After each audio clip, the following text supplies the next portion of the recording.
Bonjour à tous, bienvenue à notre webinaire à la pause numérique. Nous allons attendre une petite minute que tout le monde puisse se connecter et nous aborderons le téléservice prescription médicale de transport.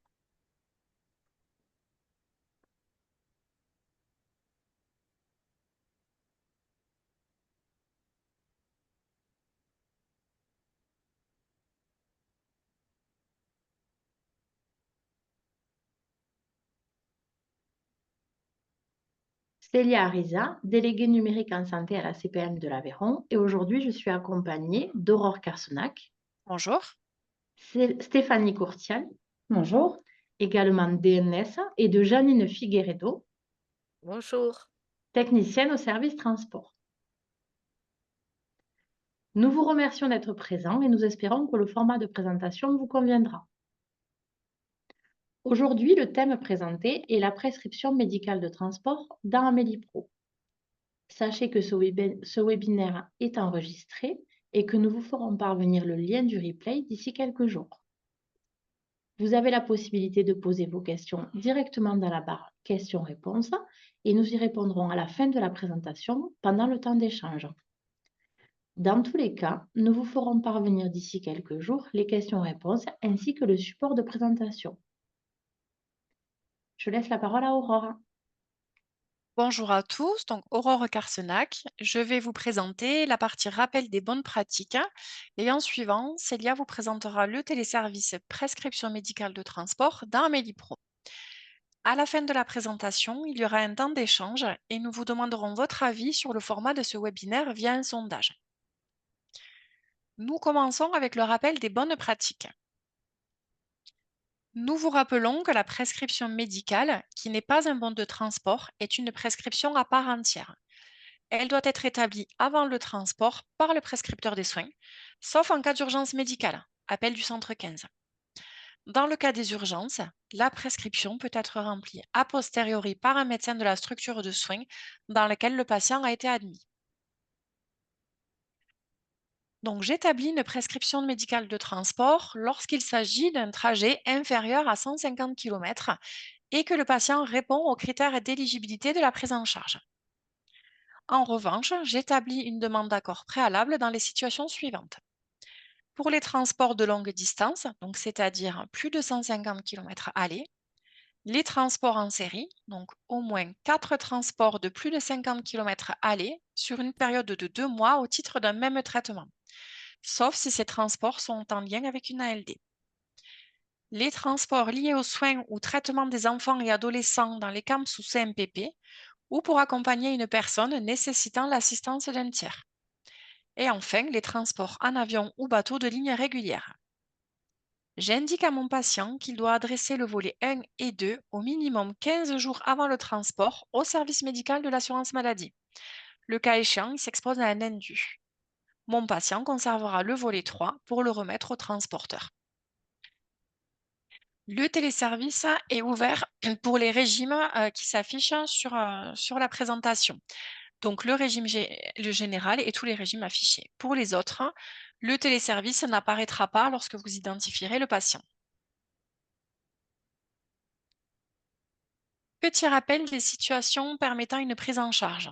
Donc nous avons l'entrée ou la sortie en hospitalisation, la LED si les soins concernés par le transport sont en lien avec celle-ci, les transports en ambulance, les transports longue distance, les transports vers un CAMS ou un CMPP, contrôle réglementaire, transport en série, accident du travail ou maladie professionnelle, permission de sortie ou les femmes enceintes dans le cadre du dispositif engagement maternité. Vous retrouverez toutes ces informations sur le site amélie.fr dans l'onglet professionnels de santé, médecins, votre exercice, règles de prescription et formalités, transport. Le transport partagé est instauré par principe. Il s'agit d'un sujet d'actualité. C'est un transport véhiculant ensemble au moins 2 patients. Celui-ci est appliqué par défaut lors de vos prescriptions dans un souci écologique et économique.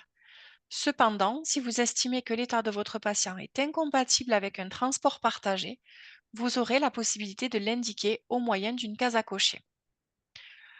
Je laisse la parole à Célia qui va vous présenter l'utilisation du téléservice. Le service prescription médicale de transport d'Amélie Pro. Vous vous connectez avec la carte CPS, CPF, CPE si une délégation a été ouverte. Vos remplaçants internes et assistants médicaux ont également accès au téléservice. Pourquoi utiliser le téléservice? C'est une saisie qui est rapide, l'historique des PMT est disponible pour vos patients, la transmission est instantanée au régime du patient, pas de risque d'oubli d'un élément exonérant, ALD, accident du travail, maladie professionnelle. Un seul papier pour votre patient, c'est aussi un geste pour la planète. Il vous faut identifier un patient par la lecture de la carte vitale ou la saisie de son NIR pour accéder au téléservice, notamment celui des prescriptions médicales de transport. Une fois dans le téléservice, vous visualisez si le patient a des exonérations connues de l'assurance maladie. Vous pouvez alors créer une prescription. Si aucune prescription n'a été créée pour ce patient, la page est vierge. Ici, vous visualisez la liste des prescriptions déjà créées. Vous pouvez consulter ou renouveler la prescription avec les données remplies précédemment ou les modifier si l'état de santé de votre patient a évolué. Pour chaque prescription de transport, il convient de renseigner une adresse pour le lieu de départ et d'arrivée. 3 types de lieux sont disponibles pour les 2 adresses à saisir. Le domicile, l'établissement de soins ou autre lieu. Pour le domicile, elle est pré-remplie automatiquement grâce à l'identification patient. Si l'adresse est incomplète, un message vous en informe. Pour l'établissement de soins, il permet de sélectionner un établissement dans les référentiels de l'assurance maladie. Comme vous voyez à l'écran dans les exemples de saisie, nous avons tapé dans la barre de recherche Rhodes. Vous verrez donc que les CH remontent. Et pareil, si vous cherchez Toulouse, il y a une liste déroulante qui s'affiche et vous pouvez sélectionner le lieu. Dans le choix Autre lieu, il est utilisé uniquement si l'adresse de départ ou d'arrivée ne correspond ni à celle du domicile du patient, ni à celle d'un établissement de soins. Comme vous le visualisez dans l'exemple, il faut saisir la commune et l'adresse complète du lieu de départ et également la commune et la profession du professionnel de santé. Nous avons pris l'exemple de Nocelle, 8 route du Ségala pour une adresse d'un patient et pour l'adresse d'un professionnel de santé, Aunay-le-Château avec l'exercice de rhumatologue. Attention, il n'est pas possible de prescrire un transport pour lequel le lieu de départ et d'arrivée sont identiques. Certains transports nécessitent un accord préalable du service médical pour être pris en charge. C'est le cas pour les trajets de plus de 150 km, les trajets vers un CAMS ou un CMPP ou pour des trajets en série. Le téléservice vous basculera automatiquement sur une demande d'accord préalable à imprimer si vous cochez une de ces cases. Il vous faut ensuite choisir le mode de transport que vous prescrivez à votre patient. Individuel, transport en commun, VSL, taxi ou ambulance. Si le transport est en lien avec une ALD ou un accident du travail ou une maladie professionnelle, il vous faut cocher l'item qui correspond. Vous retrouverez également un encart afin de saisir vos commentaires sur les éléments médicaux. Vous visualisez à l'écran le récapitulatif de la saisie, vous télétransmettez et l'accusé de réception s'affiche. Vous imprimez ensuite le volet à remettre à votre patient. Sur cet imprimé, vous trouverez le taux de prise en charge calculé par l'assurance maladie à la date de prescription.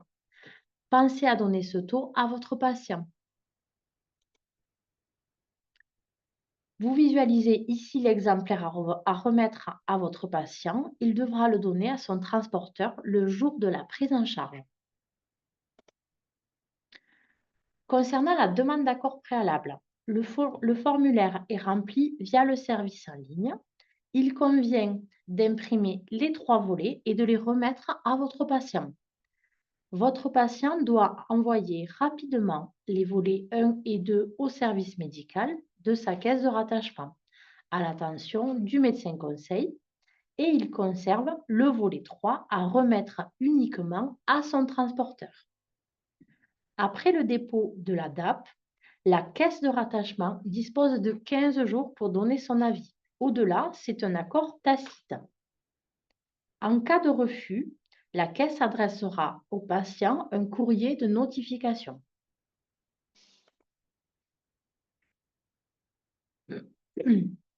On retiendra que la prescription médicale de transport sera établie avant le transport uniquement si vous la jugez nécessaire. Vous faites cette PMT sur le téléservice dédié dans Amélie Pro. Vous choisissez le mode de transport le plus adapté à la situation de votre patient. Selon le cas, le téléservice établit la PMT qui est télétransmise ou une demande d'accord préalable à imprimer. Vous retrouvez les visuels de quelques affiches et un mémo que nous vous mettons à disposition sur simple demande auprès des délégués de l'assurance maladie ou des délégués numériques en santé pour sensibiliser vos patients dans les salles d'attente. Je laisse la parole à Stéphanie. Ici, vous visualisez une campagne nationale qui a été diffusée auprès des assurés, que ce soit à la télévision, sur les réseaux sociaux ou dans la presse. Et une étude récente, donc faite en août 2024, a mis en avant la méconnaissance du public pour les transports médicaux partagés, sachant que 83% des personnes interrogées considèrent que le transport partagé est une vraie démarche positive. Voilà pour le côté présentation. Je vous propose de remplir un court sondage afin de connaître votre avis sur le sujet abordé lors de cette pause numérique et avoir vos avis éventuellement pour des modifications à faire sur les prochains webinaires. Il nous reste un petit peu de temps pour répondre à vos questions. N'hésitez pas à vous manifester ou à écrire dans la barre des questions-réponses. Janine, la technicienne, est là pour nous aider à y répondre. Justement, moi, j'aurais une question. Il y a une assistante médicale qui m'a demandé comment elle devait faire pour trouver l'hôpital à Péroni à Montpellier. Oui, alors de la même façon qu'on l'a vu tout à l'heure dans les exemples pour Rodez ou Toulouse, il suffit simplement de taper dans les établissements de soins les premières lettres soit de la commune, soit de l'hôpital. Donc éventuellement, on commence à taper la Péronie ou alors la ville ou le code postal de Montpellier. D'accord, très bien. Merci. Avec plaisir. Il n'y a pas d'autres questions? Merci d'avoir répondu au sondage. A priori, pas d'autres questions pour aujourd'hui. N'hésitez pas à nous les poser a posteriori. On vous répondra par mail ou téléphone et on le fera parvenir avec le lien du replay. Donc, la pause numérique du jour est terminée. On vous fera passer le support et le lien du replay avec les questions-réponses dans un mail dans les prochains jours. N'hésitez pas à nous contacter via l'adresse mail affichée à l'écran. Aurore Carsenac, Stéphanie Courtial ou moi-même vous accompagnerons avec plaisir dans l'utilisation des téléservices. Nous vous informons que notre prochain webinaire destiné aux médecins aura lieu début 2025, car la prochaine pause numérique est destinée aux auxiliaires médicaux. Merci beaucoup pour votre attention et à très bientôt. Merci, au revoir. Merci, au revoir. Merci, au revoir. Au revoir.